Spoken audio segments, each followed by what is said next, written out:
Pada bulan ini kita membahas satu topik lagi untuk kita, yaitu tentang panggilan pelayan gereja. Pada bulan lalu kita sudah membahas tentang tahta pengadilan Kristus yang sudah kita bahas sepanjang 4 minggu.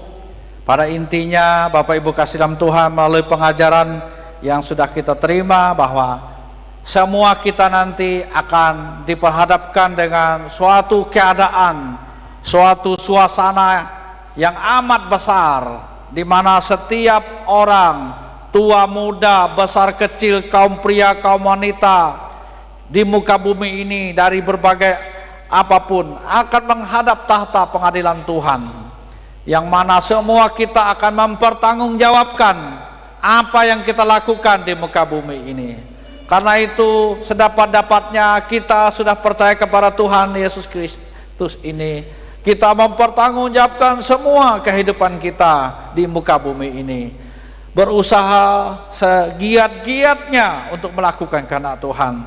Karena bila saatnya nanti kita akan menghadapi tahta pengadilan itu. Lalu kemudian dalam minggu terakhir kemarin kita juga sudah belajar tentang puncaknya, bagaimana kita mempersiapkan diri kita untuk menghadap tahta pengadilan Kristus itu. Kita sudah belajar tentang minimal ada 3 persiapan mendasar kita untuk kita menghadap tahta pengadilan Kristus itu, sebagai bekal kita atau persiapan kita yang kita harus persiapkan. Yang pertama, kita minggu lalu sudah belajar adalah kita perlu mengevaluasi segala akal budi kita. Itulah bekal persiapan kita yang kita persiapkan sebelum kita menghadap tahta itu. Evaluasi akal budi kita ini, apa yang perlu kita siapkan. Evaluasi itu menyangkut segala pikiran kita, akal budi bijaksana kita. Sudahkah kita mempersiapkan, mengevaluasi dengan baik? Lalu evaluasi tentang kesetiaan kita selama ini. Bagaimana kesetiaan saya, ketaatan saya kepada Tuhan, itu evaluasi. Sejauh mana kita taat, sejauh mana kita setia, sejauh mana kita melakukan kehendak-kehendak Tuhan. Bapak Ibu lah yang tahu, karena kita tidak punya hak untuk menghakimi sesama, bukan? Tapi minimal kita tahu selama ini bagaimana saya. Nah, itulah yang kita evaluasi. Lalu yang terakhir, evaluasi menyeluruh kehidupan kita seluruhnya, baik waktu saya masih kecilkah, remajakah, waktu saya mulai menginjak berkeluargakah, waktu saya mulai dibaptis. Evaluasi menyeluruh hidup kita. Kapan saatnya saya mulai berjumpa dengan Tuhan? Pada waktu apa? Dan apa yang perlu saya tambahkan lagi? Adakah yang keliru? Adakah yang saya perlu perbaiki? Sampai pada akhirnya saya akan menghadap Tuhan Allah. Semoga kita semua diselamatkan oleh Tuhan, dan kita akan mendapatkan segala upah-upah mahkota yang Tuhan janjikan. Itulah yang kita persiapkan, bekal kita untuk kita menghadap tahta pengadilan Kristus. Sekarang bulan ini kita bicara tentang panggilan melayani Tuhan. Karena kita sudah mempersiapkan diri kita menghadap tahta itu, kan. Nah, selama kita masih hidup ini, kita melayani Dia. Melayani tidak harus menjadi gembala sidang, menjadi pendeta, vikaris, evangelis, menjadi BPJ, pengurus gereja, pengurus itu, pengurus ini. Tapi intinya kita yang percaya dengan Tuhan, semua kita melayani Tuhan berdasarkan panggilan Tuhan itu kepada kita. Nah, supaya kita tahu, maka kita dibekali dulu gitu lah. Bagaimana melayani ini, kan? Menjelang Natal ini bagaimana, tahun depan bagaimana, Bapak Ibu di dunia apapun, kita melayani Tuhan. Panggilan-panggilan ini dipersiapkan dulu. Apa pengajaran-pengajaran firman Tuhannya? 5 minggu ini kita akan belajar. Semoga kita bisa berhasil mendengarnya, dan semoga firman Tuhan juga menjadi berkat untuk kita minggu lepas minggunya. Nah, hari ini kita bicara tentang dasar Alkitabnya dulu. Pelayan gereja itu apa? Kalau bicara tentang pelayan gereja, itu berarti pelayan Tuhan, Bapak Ibu. Kita semua pelayan Tuhan sebagai apapun. Dasar Alkitabnya apa? Mari kita membuka dalam Injil Matius pasal 10. Dalam Injil Matius pasal 10 ayat 1 sampai ayat yang keempat. Itu dasar dulu. Lalu nantinya kita melihat pasal-pasal selanjutnya dalam Alkitab, tapi kita tidak membacanya. Injil Matius pasal 10, Yesus memanggil ke-12 murid, ke-12 rasul. Yesus memanggil ke-12 muridnya dan memberi kuasa kepada mereka untuk mengusir roh-roh jahat dan untuk melenyapkan segala penyakit dan segala kelemahan. Siapa mereka ini? Inilah nama-nama mereka. Pertama Simon yang disebut Petrus dan Andreas saudaranya, dan Yakobus anak Zebedius dan Yohanes saudaranya, Filipus dan Bartolomeus, Thomas dan Matius pemungut cukai, Yakobus anak Alfeus dan Tadius, Simon orang Selot, dan Yudas Iskariot yang mengkhianati dia. Bapak Ibu kekasih dalam Tuhan Yesus Kristus, kalau kita bicara tentang pelayan gereja, itu sama dengan artinya pelayan-pelayan Tuhan gitu. Jadi pelayan gereja itu bukan arti khusus tentang gembala, vikaris, tadi saya sudah sebutkan, bukan. Tapi semua kita orang percaya adalah pelayan-pelayan Tuhan yang mengaku percaya, yang beriman kepadanya, kita melayani dia. Karena nanti kita akan bertemu dengan dia, berjumpa dengan dia. Nah, zaman dulu ketika Tuhan Yesus melayani, jadi nama-nama pelayan itu disebutkan, Bapak Ibu. Tertulis sekali mereka, nama-nama pelayan itu. Nah, uniknya nama-nama pelayan itu, mereka-mereka yang terpanggil menjadi pelayan-pelayan Tuhan itu, ada yang bersaudara, ya. Ada namanya Nobel. Nah, karena itu nama-nama itu yang Nobel itu diberi keterangan. Contohnya 12 murid itu kan ada nama yang Nobel itu Simon. Kan 2 orang Simon di situ, Bapak Ibu. Lalu kemudian Yakobus. 2 orang nama Yakobus itu. Nah, untuk membedakan Yakobus yang satu dengan Yakobus yang lain, ini unik. 12 murid ini kok Nobel gitu namanya. Nah, mereka ini bersaudara. Mereka juga Nobel namanya. Nah, nama-nama mereka itu ya. Yang pertama itu Simon. Akhirnya nama Simon ini, karena ada 2 nama Simon, maka disebutlah Simon Petrus, kan gitu. Yang pertama muncul di situ kata pertama katanya. Coba lihat ayat 2 ya. Pasal 10 ayat 2. Inilah nama ke-12 rasul itu. Pertama katanya Simon. Jadi bukan Petrus, tetapi karena 2 nama Simon, maka Simon Petrus. Nah, itu dia. Simon yang disebut dengan Simon Petrus. Lalu Andreas. Ini kedua orang ini bersaudara ya. Makanya kalau ada yang melayani Tuhan, kalau ada 2 orang bersaudara melayani Tuhan, atau suami istri melayani Tuhan, tidak ada masalah. Karena yang Tuhan panggil orang-orang ini khusus. Lah, ini dia. Petrus atau Simon Petrus, kemudian Andreas. Kalau Andreas ini kan tidak ada 2 di situ, maka Andreas saja. Lalu kemudian Yakobus dan Yohanes. Nah, kedua orang ini bersaudara. Kita nanti ketemu dengan Yakobus yang lain lagi. Berikutnya Filipus, Bartolomeus, Thomas, Matius. Lalu ketemu lagi Yakobus. Nah, untuk membedakan Yakobus yang pertama tadi dengan Yakobus yang kedua, maka disebutlah yang kedua ini adalah, yang pertama tadi adalah Yakobus anak Zebedius. Itu anaknya Zebedius, Yakobus yang di atas tadi. Tetapi Yakobus yang kedua ini adalah anaknya Alfeus.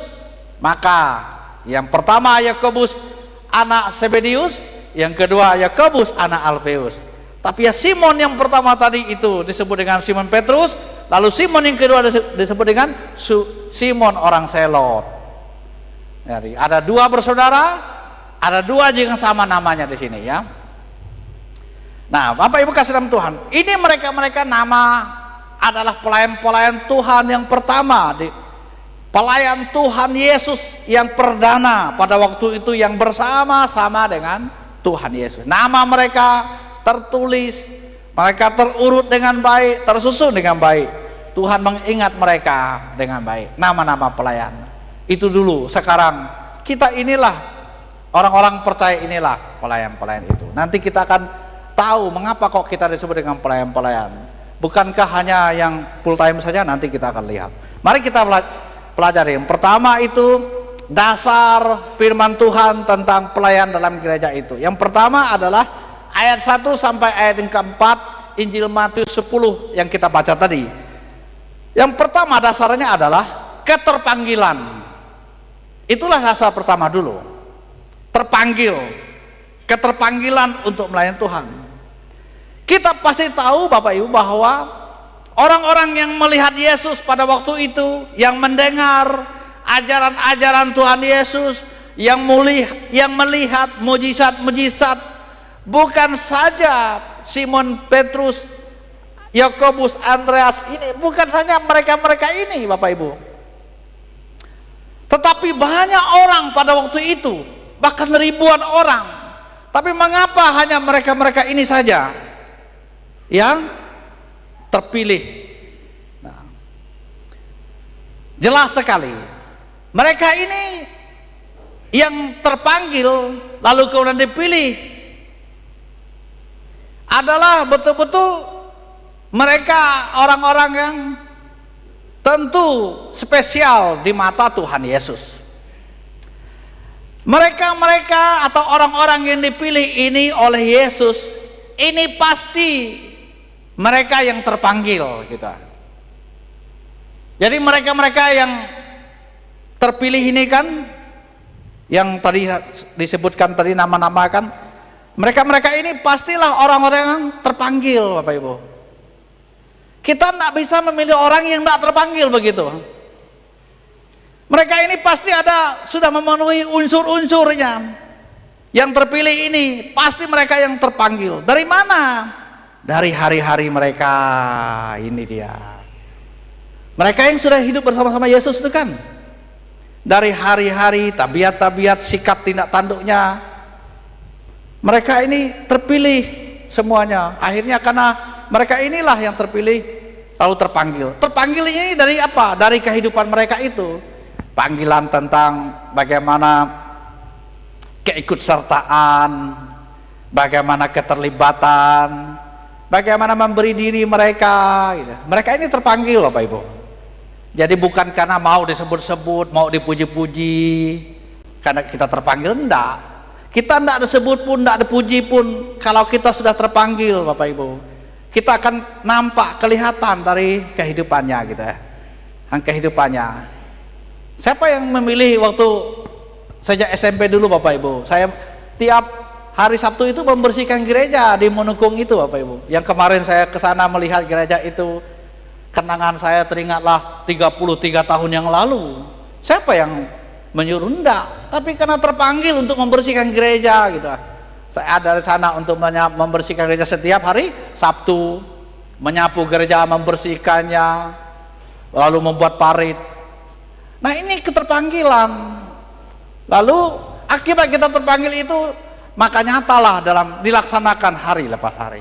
Saya tidak tahu kita Bapak Ibu, kita ini di dalam Tuhan ini terpanggilnya dalam bidang apa.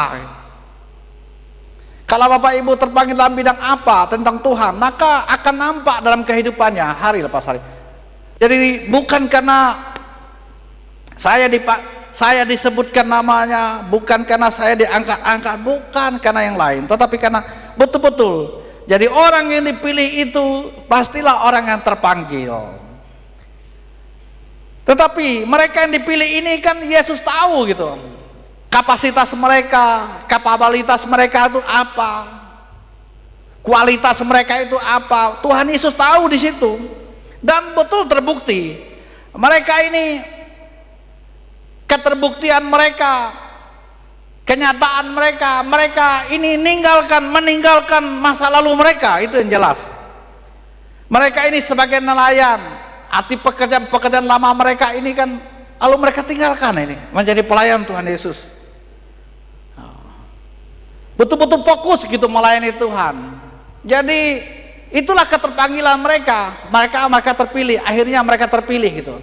Meninggalkan pekerjaan-pekerjaan lama mereka itu sebagai nelayan, tinggalkan, fokus untuk melayani Tuhan. Bayangkan Bapak Ibu,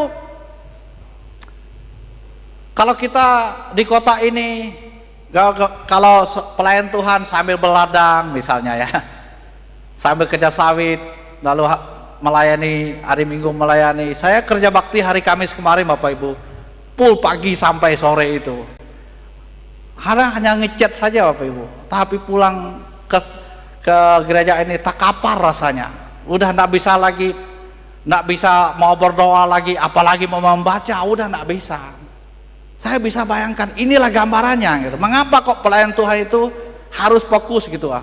Mengapa kok gereja harus menyiapkannya untuk pelayan-pelayan Tuhan itu, supaya dia melayani Tuhan itu betul-betul disiapkan, menyiapkan pelayan-pelayannya, firman Tuhan. Ini kan membuat begini kan tak gampang Bapak Ibu. Perlu waktu bukan? Perlu doa, perlu kesiapannya. Kan banyak gereja tidak yakinlah, tidak mau menyiapkan ini gitu. Tiba masa, tiba akarnya kan. Tidak pakai kurikulum, buat apa? Kan tak gampang tersusun. Pastilah Bapak Ibu paham tentang itu. Makanya dia fokus melayani Tuhan, mereka ini terpanggil. Makanya perlu Bapak Ibu menyiapkan betul-betul. Jadi kalau seorang pelayan Tuhan mendapatkannya yang disiapkan oleh gereja, sewajarnya, sepantasnya lah itu gitu. Sepantasnya lah dia mendapatkannya. Karena tidak mungkin sambil dia butuhkan, sambil dia melayani kan.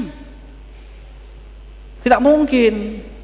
Bisa saja tercapai, tetapi segala menu-menu kesiapan pengajaran-pengajaran pasti mendapatkan tidak seperti orang yang betul-betul memfokuskan dirinya gitu. Nah ini, jadi mereka ini sudah terbukti kesenangan mereka ditinggalkan.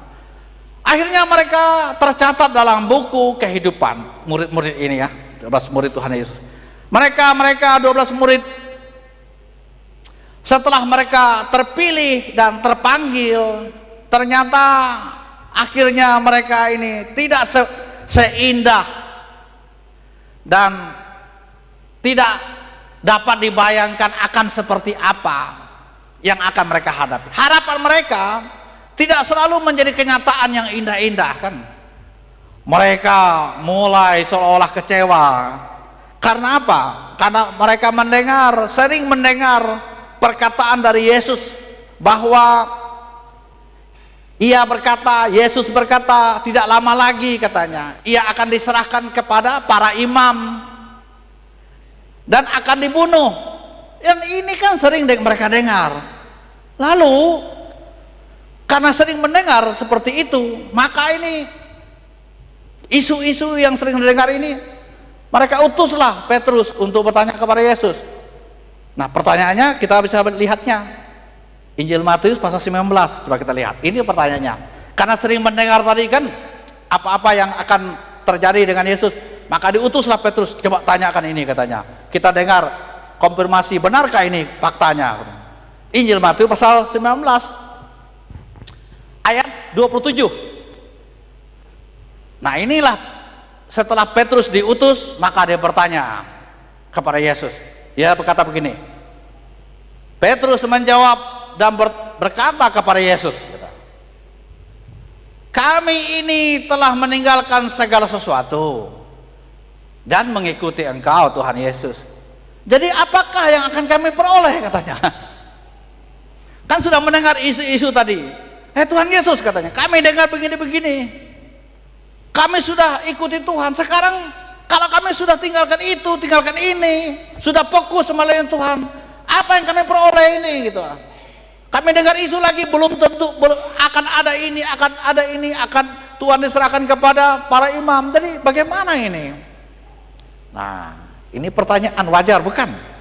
Jadi mengikuti Tuhan itu sebenarnya melayani Tuhan, walaupun kita sudah mengkhususkan diri, sudah betul-betul meninggalkan segala-galanya, yang kita melayani Tuhan ini kan tidak seindah, tidak sesuai dengan harapan kita, itu tidak semua menjadi kenyataan-kenyataan yang nyata di tengah dunia ini.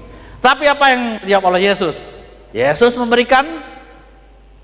menjawab pertanyaan itu dengan 3 macam jawaban. Tapi jawaban itu bersifat janji.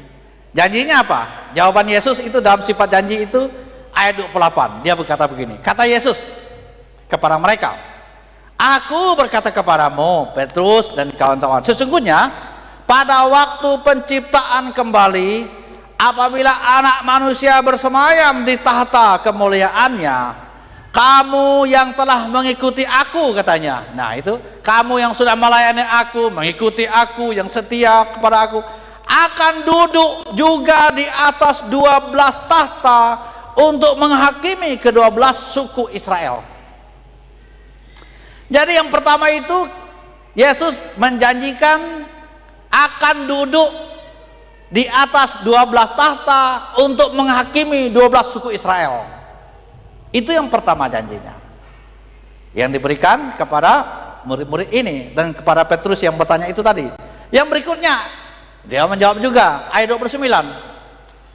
"Setiap orang yang karena namaku meninggalkan rumahnya, saudaranya laki-laki atau saudaranya perempuan, bapak atau ibunya," artinya dia meninggalkan ini bukan berpisah, bukan putus hubungan, bukan. Ini kata meninggalkan di sini artinya dia betul-betul memfokuskan untuk seorang yang dilayani Tuhan Yesus yang akan dijumpai.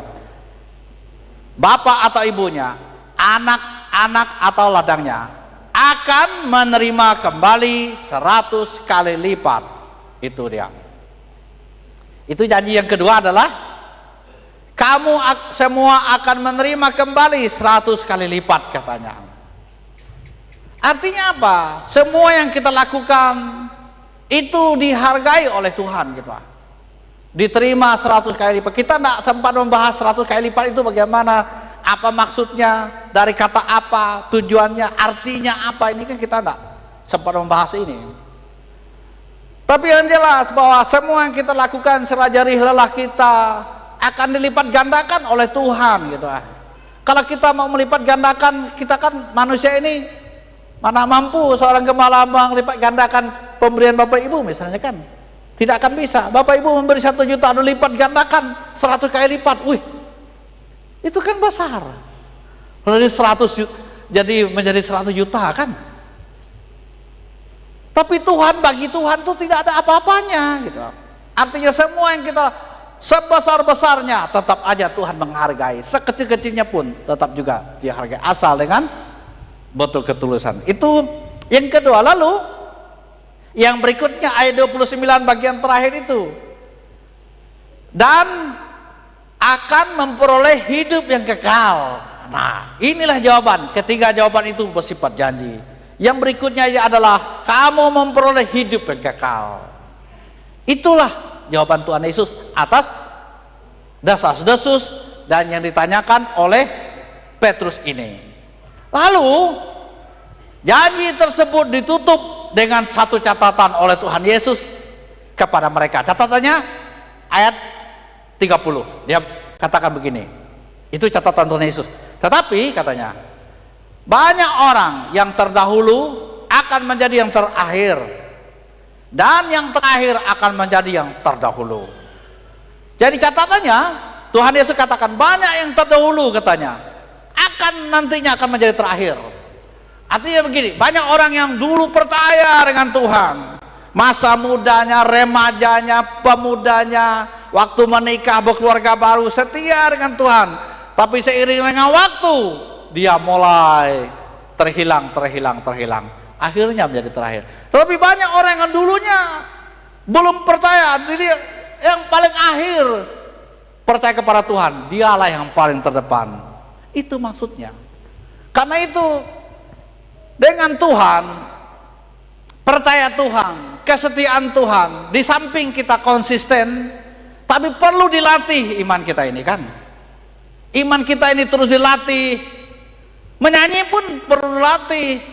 Tidak semerta waktu kita memuji Tuhan waktu di gereja saja, tapi kita perlu melatih kan, supaya suara bagus, supaya kita mampu berkomunikasi dengan musik. Ini kan perlu dilatih gitu. Apa yang dilatih? Sekarang media sosial, YouTube kan banyak sekali. Itu latihan performan kita. Tetapi ada latihan yang tak kelihatan, yaitu melatih doa kita, latih berbicara, menyerahkan dengan Tuhan. Saya akan begini, saya akan begini. Lalu kita berkomunikasi dengan dia, kita serahkan ke dalam tangan dia. Seantaronya percayakan kepada Tuhan. Nah, itu perlu latihan dalam semua proses hidup kita. Nah, itu yang pertama. Dasarnya adalah keterpanggilan. Kita terpanggil. Lalu kemudian setelah terpanggil itu terpilihlah kita ya. Karena itulah yang benarnya dasarnya ya. Jadi dasar kita kalau kita bicara tentang pelayan Tuhan, pelayan gereja, keterpanggilan saja. Bapak Ibu terpanggil dalam bidang apa misalnya? Semua keterpanggilan itu kan oleh Tuhan. Tuhan memanggil kita. Dan kalau Tuhan memanggil kita, artinya kita pasti kenal kita kan. Kenal nama kita, kenal dari kehidupan kita, seluruh hidup kita. Tuhan Maha tahu, pasti dia akan kenal kita. Tidak tahu dari latar belakang suku bangsa apapun kita, tapi Tuhan kenal kita. Walaupun sesama jemaat tidak mengenal misalnya, tapi Tuhan mengenal kita. Itu yang pertama. Yang kedua, masih ayat 1 sampai ayat yang keempat Injil Matius tadi. Yang kedua adalah trust atau kepercayaan Tuhan gitu Trustnya Tuhan, kepercayaan Tuhan. Yesus kan memanggil mereka tadi ini kan. Yesus memanggil mereka lalu memberi apa? Memberi kuasa. Ini kan kepercayaan ini. Kepercayaan Tuhan. Kuasa itu diberikan oleh Tuhan kepada A, kepada B. Untuk apa? Nah, untuk mendoakan, mengusir setan-setan kan. Melenyapkan yang sakit, mendoakan orang sakit, mengusir setan-setan. Kita ini kan kepercayaan Tuhan, diberi kepercayaan untuk itu gitu. Hanya kadang-kadang kita sendiri yang tidak menggunakan kepercayaan itu dengan baik gitu. Sudah Tuhan berikan, kita tidak melatih diri. Kalau sudah diberikan kepercayaan ini motor, silakan dipakai. Tapi kita tidak pernah pakai motor itu, tidak pernah menggunakannya, tidak pernah ngecek segala oli, segala bensinnya. Kita ini sudah dipercayakan tapi tidak menggunakannya gitu. Sebenarnya itulah gambaran kita. Kita ini sudah dipercayakan sebenarnya. Tapi kita aja yang acuh tak acuh, apatis, nggak mau menggunakan itu gitu. Sayang sekali bukan? Betapa ruginya kita bukan? Kita sudah dipercayakan Tuhan untuk menjadi ahli warisnya gitu, untuk menjadi anak-anaknya. Bahkan sama diberikan kuasa. Tapi mengapa kita kok tidak menggunakan itu gitu? Sangat disayangkan. Nah sekarang kita sudah tahu tentang itu. Kita ini adalah kepercayaan Tuhan, sudah Tuhan percayakan kepada kita. Maka itu benar-benarlah kita gunakan semua yang sudah Tuhan percayakan kepada kita. Kepercayaan ini kan mungkin saja menjadi kepercayaan Tuhan menjadi pendoa misalnya. Atau menjadi apalah pelayan Tuhan terbaik yang Tuhan percayakan kepada kita. Semuanya itu kepercayaan Tuhan. Bapak Ibu yang bekerja dalam dunia usaha, dalam bisnis, dalam apapun, itu kan kepercayaan Tuhan. Nah, tinggal kita mengembangkannya di hadapan Tuhan. Itu yang kedua. Lalu yang terakhir adalah sekarang kita beralih pasal Injil Matius pasal 20 ayat 1 sampai ayat 16. Yang terakhir adalah hati yang sedia. Saya tidak membacanya karena itu panjang, tapi ceritanya begini Bapak Ibu. Judulnya Injil Matius pasal 20 itu perumpamaan tentang orang-orang upahan di kebun anggur. Lalu Tuhan Yesus berkata begini, kerajaan sorga katanya seumpama seorang tuan rumah yang pemilik kebun anggur, lalu ia mau mencari pekerja untuk bekerja di kebun anggurnya. Maka pagi-pagi dia keluar. Itu kalau pagi-pagi bisa pukul 5 atau kita pukul 6 lah ya, pagi-pagi dia keluar. Lalu dia berjumpa dengan orang di pasar. Lalu dia bertanya, "Hei, mau tidak bekerja di kebun anggurku?" katanya. Setelah berkomunikasi mufakat, maka mufakat tentang upah juga.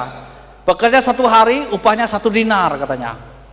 Setelah kesepakatan itu terjadi, maka pergilah pekerja itu bekerja di kebun anggur.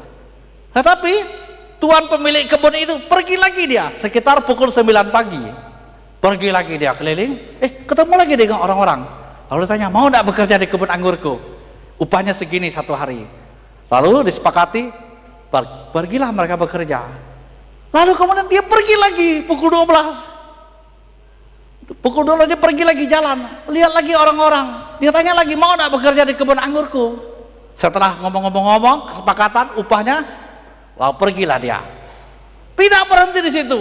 Pukul 3 sore, lalu dia pergi lagi. Lalu dia lihat, katanya, kok kalian nganggur-nganggur di sini? Mau tidak bekerja di kebun anggur saya? Lalu ngomong-ngomong, singkat cerita, mereka juga mau, bekerjalah mereka. Tetapi yang terakhir lagi, pukul 5 sore, pergi lagi dia. Keliling di pasar-pasar melihat ada orang yang nganggur. Kenapa kalian nganggur? Kenapa kalian bermalas-malasan? Mau tidak bekerja di kebun anggurku dengan upah sekian? Katanya, kami mau bekerja, tapi tidak ada orang upah kami. Sekarang saya upah kalian, pergilah kerja di kebun anggurku. Bekerjalah mereka. Malam hari, lalu dia panggil hambanya di rumah tuan itu. Panggil mereka yang bekerja itu katanya. Baik yang bekerja pagi-pagi, bekerja yang sore tadi, panggil semua. Aku akan beri upah kepada mereka. Lalu yang bekerja pagi-pagi itu dia senang sekali. Wah, saya akan mendapatkan upah lebih besar daripada yang terlambat itu. Ternyata Bapak Ibu, setelah mereka dipanggil, lalu tuan pemilik kebun anggur berkata, baik yang bekerja pagi pukul 6 dan bekerja pada pukul 5 sore, upahnya sama, 1 dinar satu hari. Wah, kaget luar biasa. Mengapa kok sama? Kami sudah bekerja dari pagi. Ngapa kok kerja hanya 1-2 jam itu kok sama dengan kami? Tuhan tidak adil. Lalu berkata, bukan tidak adil.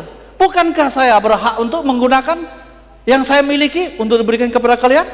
Bukankah saya bilang bahwa 1 hari upahnya 1 dinar, mau bekerja 1 jam itu tetap hitungan 1 hari.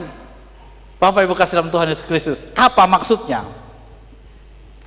Bukan saja bicara tentang dasar kita melayani adalah kesediaan hati kita, tetapi ini bicara tentang bekerja bagi Tuhan itu, baik yang secara bekerja full time, bekerja part time, itu sama sebenarnya di hadapan Tuhan kita.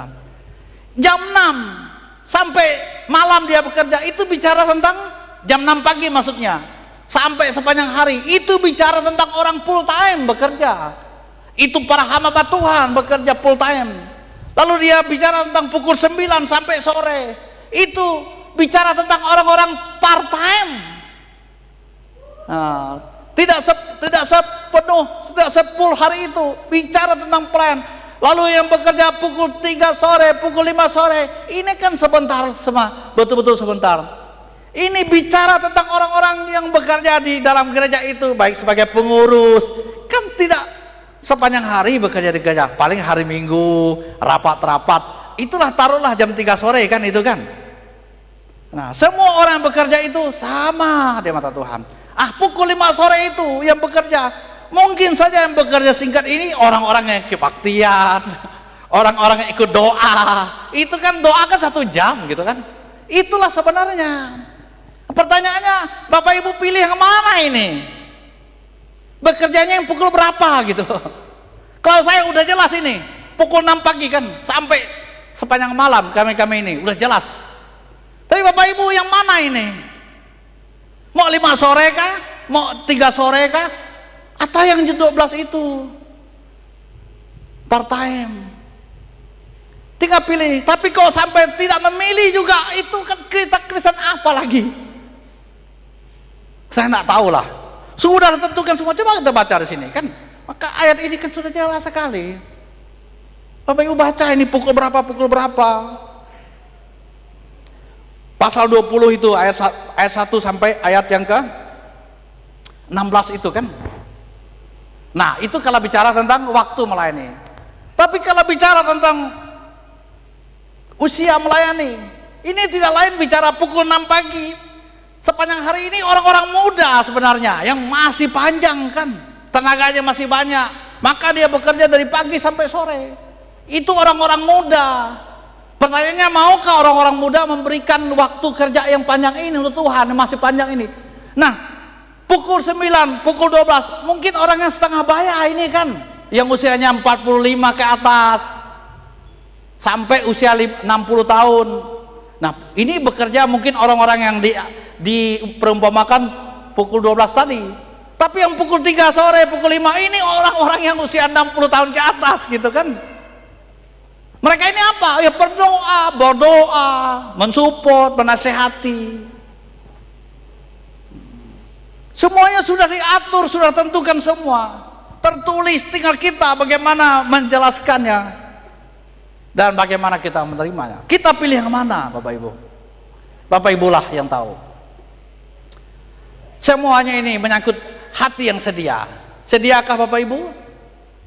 Kalau bicara tentang cerita pemilik kebun anggur itu menjadi pekerja, itu artinya kita kesediaan.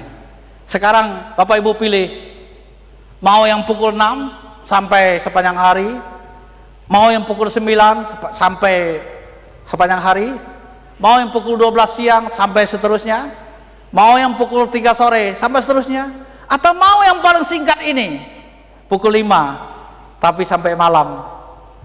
Tapi semuanya itu di mata Tuhan sama. Tapi kalau Bapak Ibu tidak melakukan lagi, saya pun tidak tahu. Demikianlah firman Tuhan untuk kita. Tuhan Yesus memberkati kita.